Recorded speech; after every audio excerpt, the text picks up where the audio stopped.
Well, tens of thousands of people in the Libyan city of Benghazi have gathered to mourn the slain military chief of the revolutionaries. The revolutionary forces say the gunmen who shot Abdel Fattah Younis were fighters of an allied militia.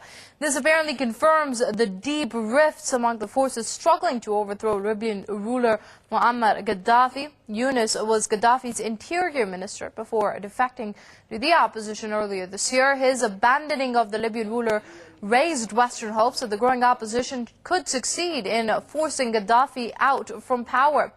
Analysts say the killing of a senior figure like Younis could be a setback for the revolutionaries. Earlier, there had been widespread speculation that Younis had been killed by regime forces, which had penetrated the revolutionaries' main stronghold, Benghazi. Now, to look into this a bit further, we're being joined by Dr. Webster Tarpley. He's an author and historian joining us from Washington. Dr. Tarpley, thanks for joining us here on PressTV.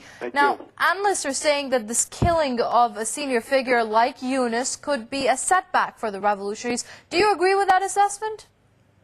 I think that's putting it mildly. We have to remember that Younis was the military commander of the entire rebellion. He had been locked in a bitter rivalry with a guy called Khalifa Hifter. The name comes across in English as Hifter, for the New York Times, Hafter, or even Hefter, but he's the one. He lived here in Northern Virginia for quite a number of years. He's a reputed CIA agent and general U.S. agent, and we've had this rivalry about who will control the armed forces.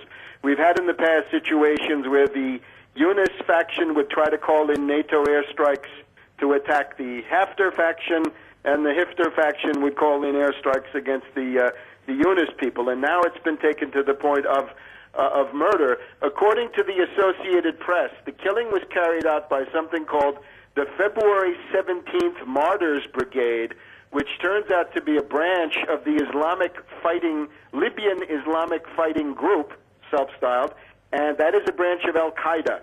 So here we have Al-Qaeda killing one of the top two or three, perhaps, people in the entire Benghazi rebel council, and alarmingly, Jalil, who has emerged now as the kind of the primus inter pares, Jalil has been covering for Al-Qaeda by telling a totally fantastic story of how this happened, that he'd been brought to Benghazi for questioning and so forth. In reality, he was massacred on the road from Brega approximately to Benghazi. Well, this obviously signals that there are divisions within the ranks of the revolutionaries. What do you make of that? Again, I have to say, from my point of view, the revolutionaries are the Gaddafi side. That's the Libyan revolution. And these people are agents of colonialism and imperialism, therefore counter-revolutionaries. There's a factional division between the people who left, the expatriates who left and went to work for the CIA, typified by Hafter, and then the people who stayed inside the country and dealt with Gaddafi. So there's a big fault line right there.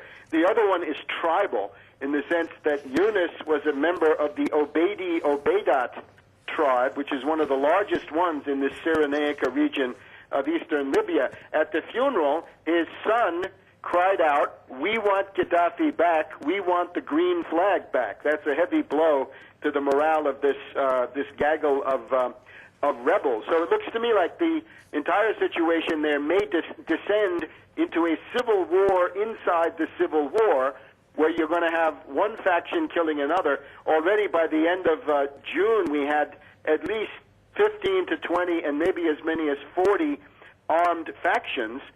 All of this looking very grim for the NATO side. The United Nations mandate runs out slightly after the middle of September, and that seems to be the point at which the smaller NATO countries will tend to drop out completely. And we've also got a signal, a kind of admission of defeat from Anne-Marie Slaughter, former official of the Obama White House, National Security Council, who had been one of the big hawks on Libya demanding armed intervention. She's written a blog in the Financial Times that people should look at. She basically admits that the U.S. effort has been defeated, NATO is defeated, it's time for a compromise, and that may go very far towards granting the demands of the Gaddafi side. Well, Dr. Tarpley, where does this then leave the average Libyan who's been dragged into this under the name of fighting for democracy and freedom and does not have any connections with any of these factions? Well, I think that middle group has tended to coalesce to the Gaddafi side. When this all started, there were admittedly quite a few people who were somewhat disillusioned with Gaddafi after 40 years. But when they saw the alternative, when they saw that this was a matter of going out of the frying pan and into the fire, from some people's points of view, not mine, they, I think, have basically rallied to Gaddafi. I think the fact that this guy's son, the late Younis' son, is calling for a restoration of the Gaddafi regime and the green flag, I think that's probably a strong undercurrent of opinion in Benghazi. They thought they were getting democracy, killing a factional opponent, massacring him out on the highway, along with two colonels, because there are two other people involved in this, important guys in their own right. That doesn't look too much like democracy. Lots of egg on Hillary Clinton's face tonight, because these are the people that she just recognized. This bunch of murderous gangs, it's like the 5 families of the New York Mafia in Benghazi, and that's now what the U.S. calls the government of Libya. All right, we'll obviously be keeping a close eye as the developments become more and more clear and interesting. That was Dr. Webster Griffin Tarpley, author and historian, joining us from Washington. Dr. Tarpley, thanks indeed for your insight here on Press TV.